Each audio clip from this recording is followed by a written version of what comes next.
পৃথিবীতে সবচেয়ে বড় যে ধর্মযুদ্ধ হবে সেটি হলো গাজওয়ায়ে হিন্দ তথা হিন্দুস্তান ভারতে সংগঠিতব্য মুসলমান উম্মার যুদ্ধ। এই সম্মানিত যুদ্ধে নিশ্চিতভাবেই মুসলিম উম্মাহ বিজয় লাভ করবে, কিন্তু এই সম্মানিত যুদ্ধে 1/3 মুসলমান শাহাদাত বরণ করবেন এবং শেষাংশ যুদ্ধ শেষ করে বিজয় লাভ করবেন।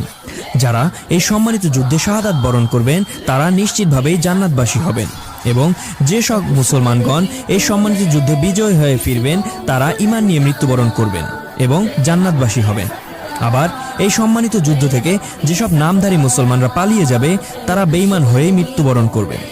পবিত্র হাদিস শরীফে গাজওয়াতুল হিন্দ সম্পর্কে বলা হয়েছে যে এটা হবে কাফির মুশরিকদের সাথে মুসলমানদের পৃথিবীর ভিতর বৃহত্তম জিহাদ বা যুদ্ধ।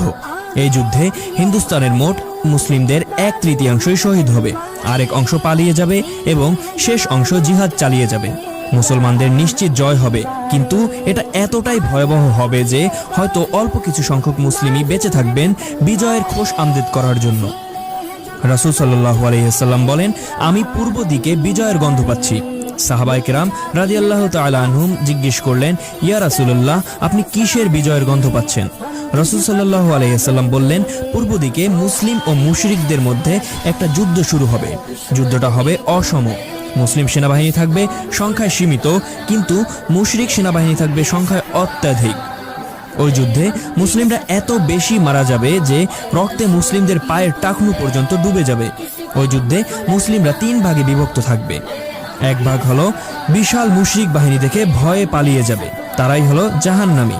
আর এক ভাগ সবাই যুদ্ধে শহীদ হবেন। শেষ ভাগ আল্লাহর উপর ভরসা করে যুদ্ধ চালিয়ে যাবে এবং শেষ পর্যন্ত জয় লাভ করবে। রাসূলুল্লাহ সাল্লাল্লাহু আলাইহি ওয়াসাল্লাম বলেন, এই যুদ্ধ বদর যুদ্ধের সমতুল্য।